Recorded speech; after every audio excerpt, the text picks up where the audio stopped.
Punjabi singer Diljit Dosanjh के concert में फर्जी टिकटें बेचना एक युवक को उस समय भारी पड़ गया जब गुरुग्राम की साइबर क्राइम यूनिट ने उसे काबू कर सलाखों के पीछे धकेल दिया।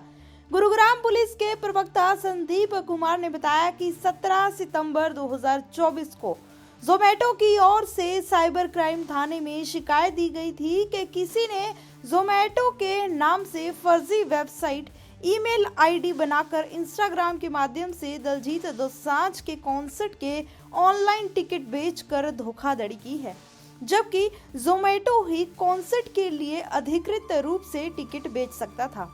इस शिकायत पर थाना साइबर क्राइम ने केस दर्ज किया और मामले की जांच शुरू कर दी। दरअसल online food delivery service company Zomato ने 17 सितंबर 2024 को गुरुग्राम के साइबर क्राइम थाना में यह शिकायत दी थी, जिसके बाद पुलिस ने इस पूरे मामले की छानबीन की और लगभग 5 महीने में आरोपी को गिरफ्तार कर लिया। आरोपी की पहचान नितिन निवासी दिल्ली के रूप में हुई है। पुलिस से पूछताछ में पता चला है कि आरोपी जोमेटो के नाम से फर्जी वेबसाइट बनाकर दिलजीत दोसांझ के कॉन्सर्ट के टिकट बेच रहा था, क्योंकि सिंगर के कॉन्सर्ट के टिकट ऑफिशियली जोमेटो द्वारा ही बेची जा रही थी। आरोपी द्वारा तैयार की गई फर्जी वेबसाइट के माध्यम से वह 2 टिकट्स 7,998 रुपए में बेच चुका था। गुरुग्राम में स्थित एक नाभी कंपनी के द्वारा दिलजीत के सिंगिंग कंसर्ट के टिकट बेचने का उनको अधिकृत किया गया था कंपनी के द्वारा। तो उनके दौरान अपनी जांच में पाया गया था कि कुछ लोगों के द्वारा कुछ वेबसाइट्स बना करके और टिकट्स बेचे जा रहे हैं जो कि इस काम के लिए अधिकृत नहीं है। तो इसी के ऊपर गुरुग्राम पुलिस के द्वारा एफआईआर रजिस्टर की गई थी और एफआईआर रजिस्टर करने के बाद में इन्वेस्टिगेशन के दौरान गुरुग्राम पुलिस के द्वारा एक एक्यूज को अरेस्ट किया गया है। आरोपी है, उसकी पहचान नितिन के रूप में ही है और वो दिल्ली का रहने वाला है।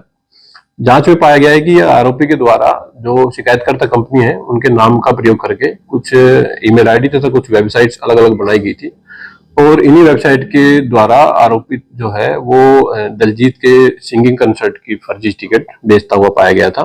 गुरुग्राम पुलिस के द्वारा आरोपी को निम्न से अरेस्ट कर लिया गया है। सर कितनी टिकटें बेच चुका था?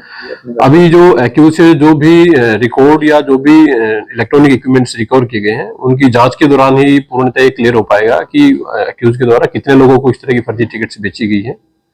और गुरुग्राम पुलिस साइबर अपराधियों पर लगातार नकेल कसने के लिए प्रयासरत है और इसी प्रयास के दौरान इस आरोपी को गिरफ्तार कर लिया गया। कीमत भी निर्धारित की गई कितने रुपए में टिकट बेचना है? जो वेबसाइट है, वेबसाइट पर अलग अलग रेट्स की उसने टिकट्स डाली हुई थी और जिनका की अभी रिकॉर्ड इन्वेस्टिगेशन के दौरान लिया जा रहा है।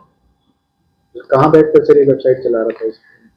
एक्यूज जो है, एक्यूज स्थायी रूप से दिल्ली का रहने वाला पाया गया है और वो दिल्ली में ही अपने किसी स्थान से इन वेबसाइट को संचालित कर रहा था, जिनका संचालन गुरुग्राम पुलिस के द्वारा पाया गया है और जिनको बंद करने की प्रक्रिया जारी है।